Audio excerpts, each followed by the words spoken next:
अस्सलाम वालेकुम। उम्मीद है आप लोग ठीक हैं, खैरियत से हैं। अल्लाह पाक आप लोगों को अपने हिफ्ज़-ओ अमान में रखे। हमारी दुआएं हमेशा की तरह आपके साथ हैं। सलामत रहें, खुश रहें। अल्लाह पाक आप लोगों पर अपनी इसी तरह रहमतें बरसाता रहे। आपके बच्चों पर आपका साया कायम रहे और खुदा की ज़ात हमेशा आपको सलामत रखे। पाकिस्तान सलामत रहे, ता क़यामत रहे। हमारी दुआएं आपके साथ हैं। आपसे जो गुज़ारिश हमेशा करते हैं कि चैनल को ज़रूर सब्सक्राइब करें, बेल आइकन को प्रेस करें। ज़्यादा से ज़्यादा व्हाट्सएप ग्रुपों में इसका लिंक भी शेयर करें और जो राय आपसे मांगी जाती है उस पे इज़हार ज़रूर किया करें। दोस्तों 2-3 टॉपिक हैं जिस पे बात करेंगे। इमरान रियाज़ लंदन में किसने दावा किया और इसके अलावा अमेरिका में एक बड़े बाखबर सहाफ़ी से गुफ्तगू हुई तो उनसे रिचर्ड नेल के बारे में पूछा। उन्होंने क्या जवाब दिया वो भी आपको बताएँगे। लेकिन सबसे पहले आज यूथियों के जिसे कहते हैं ना कि आलू रखा है जड़ा डीजीआईएसपीआर ने उस पे ज़रूर बात करेंगे। कुछ ऐसे नकात मैं समझता हूँ कि डीजीआईएसपीआर की बड़ी मुकम्मल परफेक्ट आज जो वो प्रेस कॉन्फ्रेंस थी जिसमें उन्होंने एक-एक चीज़ को कवर किया है, मुझे और आपको बताया है। और यूथियों को इससे बड़ी तकलीफ हो रही है। बयानिया पीटीआई का 9 मई कहा जाए कि खुद एजेंसी ने करवाया है और डीजीएसपीआर लेफ्टिनेंट जनरल शरीफ के बयान से उनका ये जो बयानिया था कि ये फौज ने खुद करवाया, मेरे ख्याल में आज की प्रेस कॉन्फ्रेंस में उनको काफी रगड़ा लगा है। अगर एजेंसी ने करवाया थी तो फिर क्या ए ग्रुप को तकलीफ कैसी? उन्होंने कहा जी कि अगर ये एजेंसी पीटीआई कहती थी कि ये जो 9 मई है ये एजेंसियों ने खुद करवाया। तो डीजीआईएसपीआर ने कहा है कि अगर एजेंसियों ने ये खुद करवाया है तो फिर ये बताएं कि अब अगर जिनको 9 मई में सजाएं दी गई हैं वो तो फिर फौज के लोग हैं, तो फिर कम से कम पाकिस्तान तहरीक इंसाफ को क्या प्रॉब्लम है? फिर पाकिस्तान तहरीक इंसाफ को क्या मसला है? बात तो लॉजिकली है ना कि अगर ये पाकिस्तान तहरीक इंसाफ के लोग नहीं है तो तकलीफ किस बात की? एजेंसियों ने 9 मई करवाया, एजेंसियों ने ये लोग पकड़े और एजेंसियों ने पकड़कर उनको सजाएं दे दी गई हैं। आईएसपीआर की प्रेस कॉन्फ्रेंस पाक अफवाज के शिद्दत पसंद फितनल खवार और फितनल सियासत के खिलाफ एक कामयाब ऑपरेशन साबित हुई और 9 मई को फॉल्स फ्लैग ऑपरेशन करार देने वालों का मेरे ख्याल में मुंह आज जो है ना थोड़ा थोड़ा सा काला काला सा किया है और बड़ा टकामा करके काला किया है। डीजीआईएसपीआर की प्रेस कॉन्फ्रेंस काउंटर नैरेटिव का बेहतरीन मेरे ख्याल में अमली नमूना साबित हुई है। पाकिस्तान बिलखुसूस मीडिया के साथियों के लिए ये मश्क काफी मामूल रहेगी। अगर 9 मई खुफिया एजेंसियों ने करवाया होता तो सजाओं पर शोर कैसा? सजा पाने वाला हर शख्स 9 मई के हमलों के दौरान किसी न किसी जगह पे वहां पर मौजूद था और साथ में ये जो वीडियो दिखाई गई है कि जिसको सजा दी गई है वो किस जगह पर था और क्या कर रहा था। मतलब अगर एक बंदे को सजा दी गई है और साथ में उसकी वीडियो दिखा जा रही है कि वो जीएच के बाहर जाके हमला कर रहा था, दूसरे बंदे की सजा है तो वो जना हाउस में आग लगा रहा था, तीसरे की है तो जना हाउस में आग लगा, चौथे तो वो मियाँ वाली। तो ये वाला जो मेरे ख्याल में देखा है ना वो काफी हद तक जो है वो उनको यूथियों को तकलीफ दे रहा है। सिर्फ फितना और सियासत के मुरीदैन इनकारी हैं इन चीजों से, जो हर रोज हूरे देखने वाला इंजेक्शन लगवाकर सोशल मीडिया पर आर्टिफिशियल इंटेलिजेंस से इनकलाब पैदा करते हैं। और बात तो ठीक है, वो हुरों वाला टीका जो है वो सिर्फ यूथ ही लगवा सकते हैं और उनके अलावा ना कोई और लगवा सकता है और ना और किसी को मजा देता है। पाकिस्तान तहरीक इंसाफ डीजीआईएसपीआर की प्रेस कॉन्फ्रेंस के बाद बयानिए की जंग में देखा जाए तो चारों शाने चित हुई है। पीटीआई ने सियासी धारे में रहना है तो इसके पास वाहिद ऑप्शन 9 मई के हमलों में मुलव्वस अफराद और मनसूबा कारों से खुद को दूर करना है। डीजीआईएसआई अहमद शरीफ ने 9 मई के बाद प्रेस कॉन्फ्रेंस में कहा था ये हमले मुनज्जम मनसूबाबंदी से हुए हैं। जुम्मेदारान को इनका सदके दिल से माफी का मशवरा भी दिया था। हुकूमत और पाक अफवाज 9 मई से मुतल्लक अपनी वाज़ेह पॉलिसी से 1 इंच पीछे नहीं हटेगी और ना ही इससे कोई उम्मीद है। ताहम पार्टी का मुस्तकबिल क्या होगा ये फैसला तेजी से वक्त गुजरेगा। मतलब अब देखना ये है ना कि कैसे चलता है। लेकिन ये जो आज की जो मेरे ख्याल में पूरी की पूरी देखें अफगानिस्तान के बारे में भी उनको कहा गया कि अफगानिस्तान के बारे में, कश्मीर के बारे में जिस तरह के ये मतलब के प्रोपोगंडा करते हैं उस पे आज मेरे ख्याल में एक एक सवाल के जवाब में सबसे मजे का जो जवाब मुझे लगा ना वो बड़ा करारा जवाब था कि जनाब आप हमेशा कहते रहे हैं कि ये जो 9 मई है ये फौज ने करवाया है और अगर 9 मई फौज ने करवाया तो फिर तुम लोगों को क्या तकलीफ है? अब जिन लोगों को सजाएं हुई हैं। खैर डीजीएसपीआर ने फॉल्स फेक बयानिए पर ऐसा सर्जिकल स्ट्राइक किया है कि इसकी मिसाल बहुत कम मिलती है। पीटीआई की क्यादत में माजी में कारकुनों को पुरतशद्दुद कार्रवाइयों में उलझाकर खुद लाताल्लुक होती रही, मगर किस्मत की सितम जरीफी कहें कि आज इमरान खान समेत पूरी पीटीआई के पास लाताल्लुकी के अलावा कोई रास्ता नहीं बचा। यकीन जाने जो एस्टेब्लिशमेंट से मुसलसल राब्तों का चूरन बेच रहे थे इनके साथ भी आज की प्रेस कॉन्फ्रेंस सजा से कम नहीं थी। पीटीआई को अपनी सीमत दुरुस्त करनी होगी। हाथ नहीं मिलाऊंगा से पांव नहीं छोड़ूंगा का तसफर तय हो गया है। आगे भी बहुत कुछ बदलेगा मगर ये जमात या इसके कायदीन 100 जूते और 100 प्याज का फार्मूला भाई ये इनका राइट है। ये मैं कह रहा हूं कि इनको कोई फर्क नहीं पड़ता कि ये मतलब क्या कर रहे हैं, क्या खा रहे हैं। लेकिन मेरे ख्याल में आज की जो डीजीआईएसपीआर की प्रेस कॉन्फ्रेंस है, उसमें से जो एक ये जो बार बार कह रहे थे कि हमें जो है वो एक डील की ऑफर की गई है कि जनाब सारे कैदी छोड़ देते हैं और आप जनाब तशरीफ ले आए और बनी गाला में आकर बैठ जाएं, 6 महीने ना बोले, साल में। कम से कम इस बयानिए को तो आज मेरे ख्याल में उड़ा के रख दिया है कि किसी किस्म की ना किसी जगह पे कोई डील हो रही है, ना इनको ढील मिल रही है, और किसी जगह पे ना इनके साथ कोई बातचीत हो रही है। ये आज की जो प्रेस कॉन्फ्रेंस थी उससे तो मुझे कम से कम यही लगा है। डीजीआईएसपीआर ने इंसानी हकूक की नाम नहाद तंजीमों की हकीकी शक्ल से पर्दा उठाया। चीन पर मुनाफकत करनी हो तो तिब्बत की ऊंचाई से आवाज सुन लेते हैं, मगर भारतीय फौजियों की जिनसी ज्यादती का शिकार कश्मीरी खवातीन की चीखें इनके कानों में नहीं पड़ती। आज ये तंजीमें उस फुतले के गम में हाल है जिसे 3 साल पहले इन्हीं तंजीमों ने इंसानी हकूक पमाल करने वाला दरिंदा करार दिया था। पाकिस्तान ने कौम दहशतगर्दी के खिलाफ जंग में 60,000 से ज्यादा इंसानी जानें कुर्बान की, 100 बिलियन से ज्यादा माली नुकसान उठाया, मगर ये तंजीमें इस वतन फरोश पर प्राक्सी बनी है जो दहशतगर्दों को दोबारा पाकिस्तान में आबाद करता रहा। डीजीआईएसपीआर ने प्रेस ब्रीफिंग में इन नाम नहाद तंजीमों पर जो सवाल उठाया, इसका जवाब आईना है बहसीयत कौम इनकी पहचान जरूरी थी, जो मेरे ख्याल में लोगों ने पहचान लिया है और आइंदा भी आने वाले वक्त में किसी तरफ से सोच समझ के करेंगे।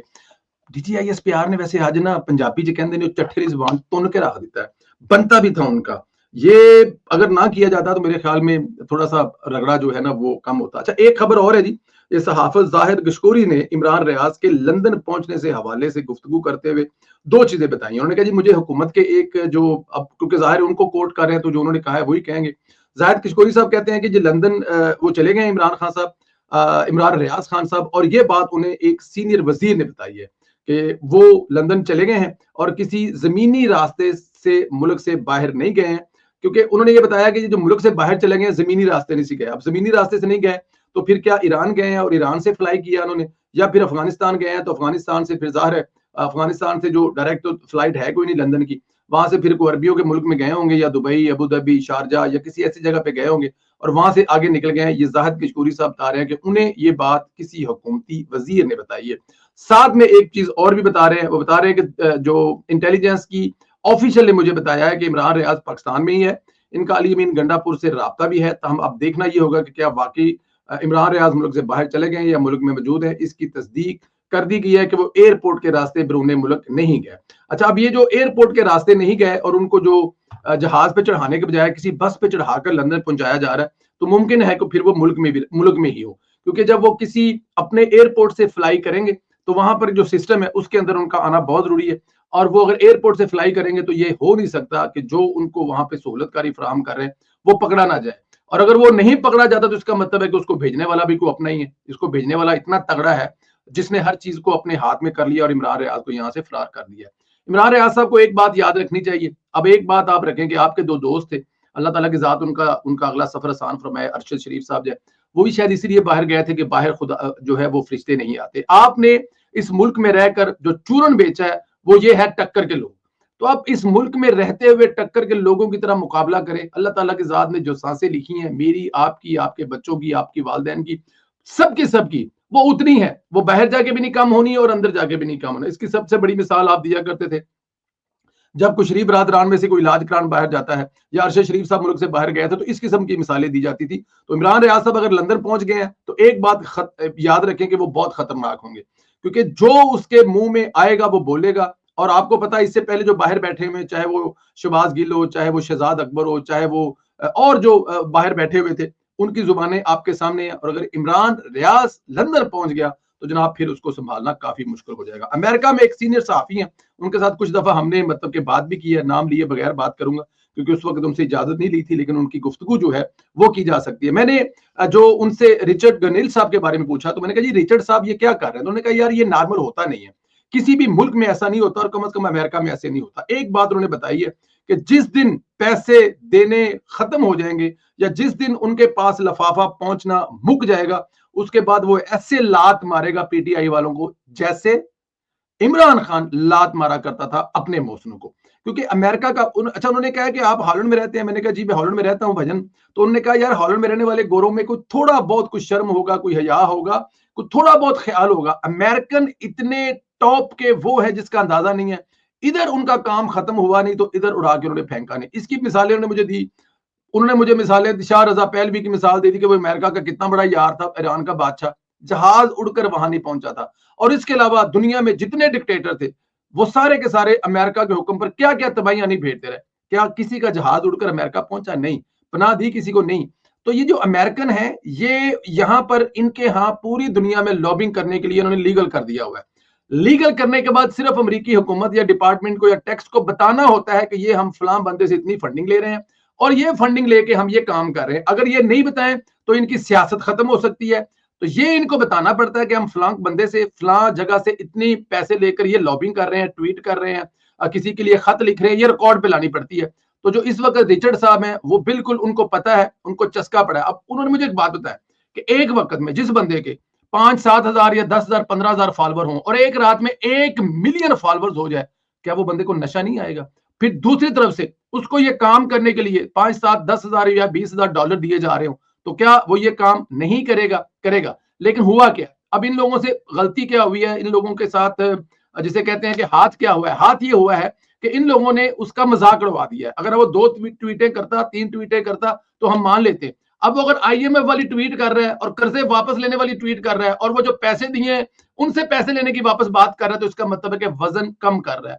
हर गुजरते दिन के साथ, हर गुजरती ट्वीट के साथ, अब मियां दाऊद साहब को रीट्वीट करके या अमेरिका में बैठे हुए एक हमारे भाई को जिसने उसको डिक कहा है उसको रीट्वीट करके उसने अपना वजन कम कर लिया। हर गुजरते दिन के साथ उसको चलाने वाला कौन है? उसको चलाने वाला कोई ना कोई पीटीआई का होगा, बल्कि मेरे ख्याल में वो अमेरिका का शहबाज गिरी लग रहा है मुझे तो वजन कम कर रहा है। लेकिन हकीकत यह है कि वो इस चीज को करने के लिए इनसे जो अमेरिका की हिस्ट्री है, जो मुझे वहां से एक सहाफी साहब से मेरी अमेरिका की जो हिस्ट्री है उसके मुताबिक उसके से ये ट्वीटें करवाने के लिए वो शौक नहीं कर रहा। एक तो वो फेम ले रहा है अपने ट्विटर की, जो वो जो जिसे कहते हैं ना कि अपने ट्विटर के फॉलोअर बढ़ा रहा है, अपनी रीच बढ़ा रहा है, उसको एंजॉय कर रहा है, और दूसरा वो दुक्कू को मारा। ये दो चीजें हो रही हैं। और जहां तक बात है पाकिस्तान की हुकूमत की या पाकिस्तानी हुकूमत की रिप्लाई करने की, तो वो कभी रिप्लाई इसलिए नहीं करेंगे कि जब उनको कोई ऑफिशियल खत लिखेगा, उनके पास कोई ऑफिशियली पहुंचेगा तो वो जवाब देंगे। जहां तक अमेरिका में बैठे हुए, अब देखिए वो अमेरिका में बैठे हुए जो पाकिस्तान के सफीर है उनको मुहातब कर रहे हैं, लेकिन वो उसको किस हैसियत में वापस जवाब दें?